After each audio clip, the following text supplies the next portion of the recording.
হরে কৃষ্ণা। তো আজকে আমরা এখন আছি পুরী ধামে, যেখানে আমি আগের একটা ভিডিও বানিয়েছিলাম। সেই ভিডিওতে ছিল প্রভুপাদ অর্থাৎ আন্তর্জাতিক কৃষ্ণ ভাবনামৃত সংঘ ইসকনের প্রতিষ্ঠাতা আচার্য অভয়চরণ রবীন্দ্র ভক্তিবেদান্ত স্বামী ছিল প্রভুপাদের জন্মস্থানের ভিডিও বানিয়েছি, আমার ইউটিউব চ্যানেলে গিয়ে দেখবেন। তো এখন আমরা এসেছি পুরী ধামে। তো এখানে রয়েছে 64 গৌড়ীয় মঠের প্রতিষ্ঠাতা আচার্য ছিল ভক্তি সিদ্ধান্ত সরস্বতী ঠাকুর প্রভুপাদের জন্মস্থান, যিনি হচ্ছেন ছিল অভয়চরণ রবীন্দ্র ভক্তিবেদান্ত স্বামী ছিল প্রভুপাদের গুরুদেব। তো এই সেই স্থান যেখানে বীজ, এই গৌড়ীয় সম্প্রদায়ের বীজ পোতা হয়েছিল এবং ছিল ভক্তি সিদ্ধান্ত সরস্বতী ঠাকুর সেই বৃক্ষরূপে গোটা পৃথিবী জুড়ে এই কৃষ্ণ ভাবনামৃত ছড়িয়ে দিয়েছে। তো আসুন এই ভিডিওর মাধ্যমে আমি এই জায়গা পুরো দর্শন করাবো এবং এই ধামের যে মাহাত্ম্য, এই জায়গার যে মাহাত্ম্য সেটা শ্রবণ করাবো। তো সকলে কৃপা করে ভিডিওটা দেখতে থাকুন।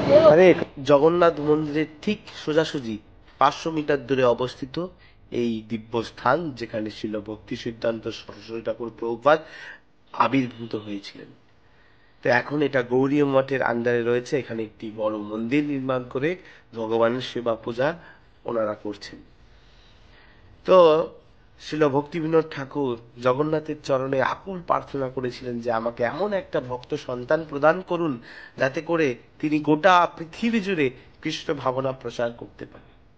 এবং জগন্নাথের অপ্রাকৃত প্রসাদ বিমলা দেবীর মহাপ্রসাদ এনে ওনার স্ত্রী ভগবতী দেবীকে পাওয়ান এবং ভগবতী দেবীর গর্ভে আবির্ভূত হন বিমলা প্রসাদ।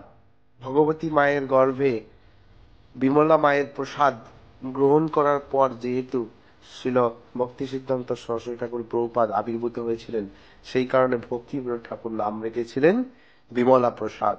তো এই স্থানে একটা অপ্রাকৃত লীলা হয়েছিল। জগন্নাথ বলদেবী সুভদ্রা মহারানীর রথ যখন ছিল ভক্তিবিনোদ ঠাকুরের বাড়ির সামনে দিয়ে যাচ্ছিল, তখন এই স্থানে রথ 3 দিন এক জায়গায় দাঁড়িয়ে যায়।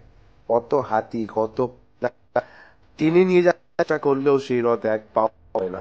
তখন ছিল ভক্তিবেদান্ত সরস্বতী ঠাকুর প্রভুপাদকে সেখানে নিয়ে যেতে জগন্নাথের প্রসাদী মালা ওনার গলায় পড়ে যায় এবং জগন্নাথের আশীর্বাদে সেই রথ আবার যেতে থাকে। তো এটা অপ্রাকৃত দিব্য স্থান।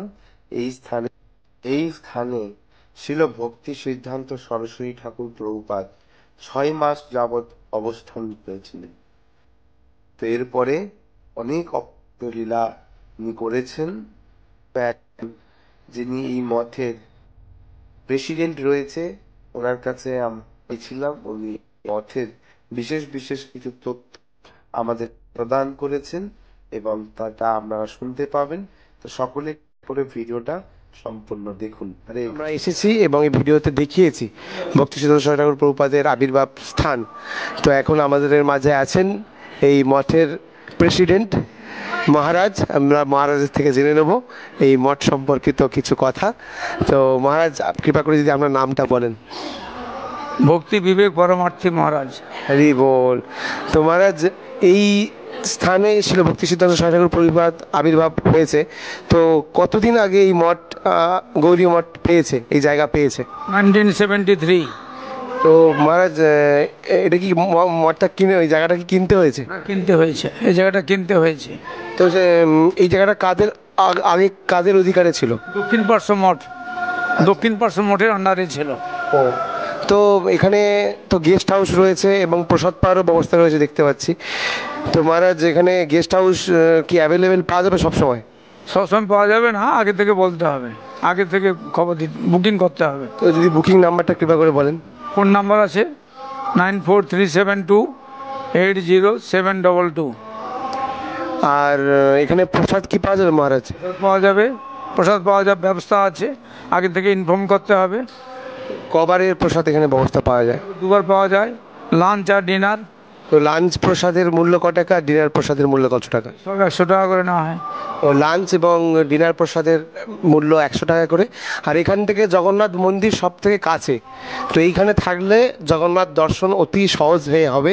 তো মহারাজ, এই জায়গা আপনি তাহলে মহারাজ কতদিন এখানে আছেন? আমি আছি 1980 থেকে। 98 থেকে মহারাজ এখানে অবস্থান করছে এবং নিজের হাতে দায়িত্ব নিয়ে এই মঠ পরিচালনা করছে। তো মহারাজ এই জায়গা যখন নেওয়া হয় কীভাবে এই জায়গা পাওয়া গেল, কিছু কাহিনী যদি বলেন। এখানে 26টা ভাড়াটিয়া ছিল। প্রভুপাদের ভক্তি সিদ্ধান্ত ঠাকুরের শিষ্যরা অনেকে চেষ্টা করেছিলেন, পারেনি। তখন তারা আমার গুরু মহারাজকে বললেন আপনি করতে পারবেন। আমার গুরু মহারাজের নাম হলো ভক্তি দ্বৈত মাধব গোস্বামী মহারাজ। তার গুরু ভাইরা তাকে আদেশ করলেন গুরুদেবের জায়গাটাকে আপনাকে উদ্ধার করতে হবে। তখন এখানে 26টা ভাড়াটিয়া ছিল। গুরু মহারাজ তখন কোথায় থাকলেন? গুরু মহারাজ তখন এখানে দুধওয়ালা ধর্মশালা থেকে এখানে যে মিনিস্টার, এখানকার যে রাজ্যপাল, তাদের সঙ্গে দেখা করে তারা ব্যবস্থা করলেন। এখানকার যে কটক হাইকোর্টে অ্যাডভোকেট ছিলেন রঙ্গনাথ মিশ্র, এবং এখানকার এডুকেশন মিনিস্টার, এখন নাম ভুলে যাচ্ছি, সকলে গুরু মহারাজকে সাহায্য করলেন। রাজ্যপালের সঙ্গে দেখা করলেন, রাজ্যপাল তখন ব্যবস্থা করলেন। তারপর এটা অনেক ভাড়াটিয়া ছিল, তাদের সঙ্গে কেস করা হলো। কেস করতে তারা সব উঠে গেল। তারপর 1973-তে কেনা হয়েছিল। 1978 থেকে এইখানে বিল্ডিংয়ের কাজ শুরু হলো। তো মহারাজ এখানে ভক্তি সিদ্ধান্ত সরস্বতী ঠাকুর প্রভুপাদ কতদিন ছিলেন এই জায়গায়? 6 মাস। এখানে জন্মের পরে এখানে 6 মাস ছিলেন। তারপর উনার ভক্তিবিনোদ ঠাকুর যখন ট্রান্সফার হয়ে রানাঘাট চলে গেলেন, তখন উনি এখান থেকে চলে গেলেন। আর ভক্তিবিনোদ ঠাকুর কতদিন ছিলেন এই জায়গায়? ভক্তিবিনোদ ঠাকুর কতদিন ছিলেন সেটা কোনো নেই।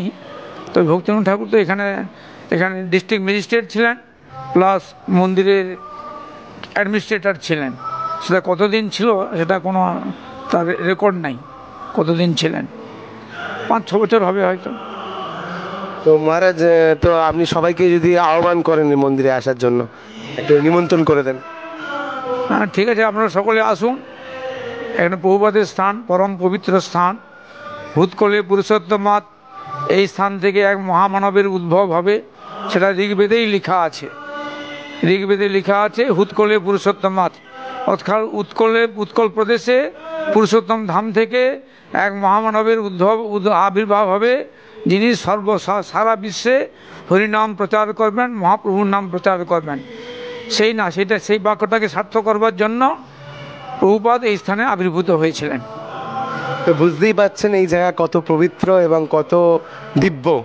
তো যাই হোক, মহারাজ অত্যন্ত আদরের সহিত ভক্তদেরকে আহ্বান করেছে এবং মহারাজ খুব ভালো ব্যবহার করে, প্রত্যেকজনকে নিজের মতো করে আপন করে নিয়ে তাদেরকে এই থাকার জন্য ঘর দেয়, প্রসাদের ব্যবস্থা করে দেয়।